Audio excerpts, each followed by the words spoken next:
ये कहानी बलरामपुर नाम के एक छोटे से गांव की है, जहां बहुत सारे लोग हंसी खुशी मिलकर रहा करते थे, खेती करते थे और अपना घर चलाते थे। गांव में फूल, पेड़, बागीचे, पोखर, जानवर, इंसान सब रहा करते थे।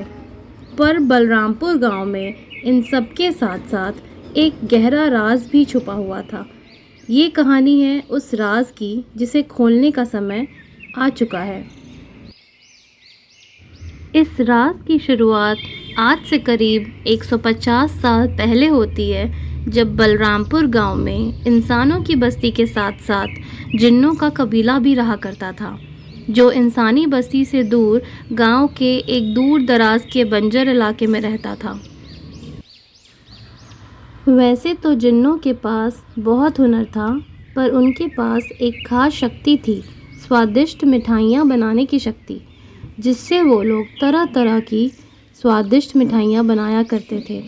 जिन्नों के कबीले का बच्चा बच्चा भी मिठाई बनाता था।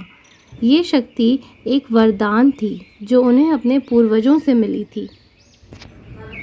वहीं दूसरी तरफ इंसानों की बस्ती में सभी बच्चे बूढ़े खेती किया करते थे, फल सब्जियां उगाते थे। जिन मिठाइयाँ बनाकर इंसानों को बेचा करते थे और बदले में इंसान उनको फल और सब्ज़ी देते थे, क्योंकि जिन्नों के इलाके की ज़मीन बंजर थी और वहाँ कुछ नहीं उगता था। इस तरह जिन और इंसान दोनों कबीले के लोग बहुत मिलजुल कर रहा करते थे। लेकिन एक दिन एक इंसान अपने लालच के लिए जिन्नों की बस्ती में घुसा और फिर शुरू हुई एक अनोखी कहानी जिन्नों और इंसानों के बीच। एक इंसान श्याम ने जिन्नों की स्वादिष्ट मिठाई बनाने की प्रक्रिया चुराने की सोची और वो भेष बदल कर उन जिन्नों की बस्ती में जा घुसा। उसे स्वादिष्ट मिठाइयों का राज भी मिल गया और वो जल्दी जल्दी उसे लिखने लगा।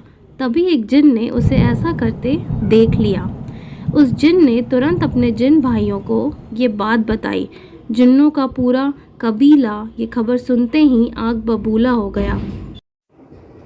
आखिरकार श्याम रंगे हाथों पकड़ा गया।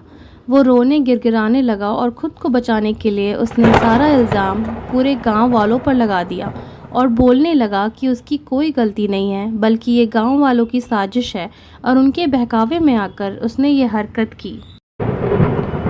श्याम के इस एक झूठ की वजह से देखते ही देखते कुछ ही पलों में सारे गांव पर आफत आ गई। बलरामपुर गांव पर जिन्नों का कहर टूट पड़ा।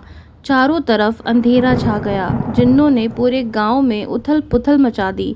बच्चे बूढ़े सब अपनी जान बचाने के लिए इधर उधर भागने लगे।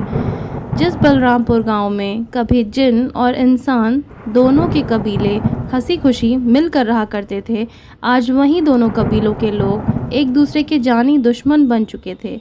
लोगों की मृत्यु होने लगी। गांव तो जैसे लाशों का ढेर लगने लगा।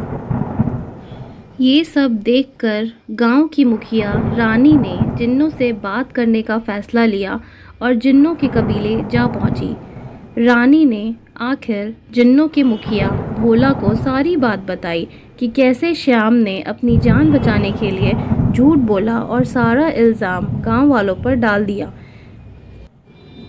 रानी मुखिया की सारी बात सुनने के बाद जिन्नों का गुस्सा शांत तो हो गया, पर गांव में अब कुछ भी पहले जैसा नहीं था। इंसानी कबीले के लोग और जिन्नों का कबीला दोनों मानो एकदम शांत हो चुका था। उनके बीच अब फलों और मिठाइयों का कोई आदान प्रदान नहीं होता था। गांव के लोग अपनी रोज़मर्रा की ज़िंदगी में फिर से उलझ तो गए थे, पर किसी का भी मन खुश नहीं था। सब मायूस मायूस से रहने लगे थे। ये सब देखकर जिन्नों ने गांव छोड़ने का फ़ैसला लिया और जाते जाते जिन्नों ने सारे गांव वालों को श्राप दिया कि इंसान मिठाई बना सकता है, पर सबसे पहले बनी हुई मिठाई इंसानों को जिन्नों के नाम पर चढ़ानी होगी, वरना जो भी इंसान मिठाई चढ़ाए बिना खुद मिठाई खाएगा तो वो मर जाएगा। मुखिया की कोशिशों की वजह से बाकी गांव वालों की जान तो बच गई, पर जिन्नों का श्राप एक आफत बनकर रह गया है, जिसका कोई अंत नहीं है। बलरामपुर गांव में आज भी कोई मिठाई बनाता है तो बेचने या खाने से पहले भोला जिनके नाम पर अलग से निकाल कर रख देता है। ऐसा न करने पर उस इंसान की मौत हो जाती है। दोस्तों, अगर आपको हमारी कहानी पसंद आई तो हमारे चैनल को लाइक और सब्सक्राइब ज़रूर करें।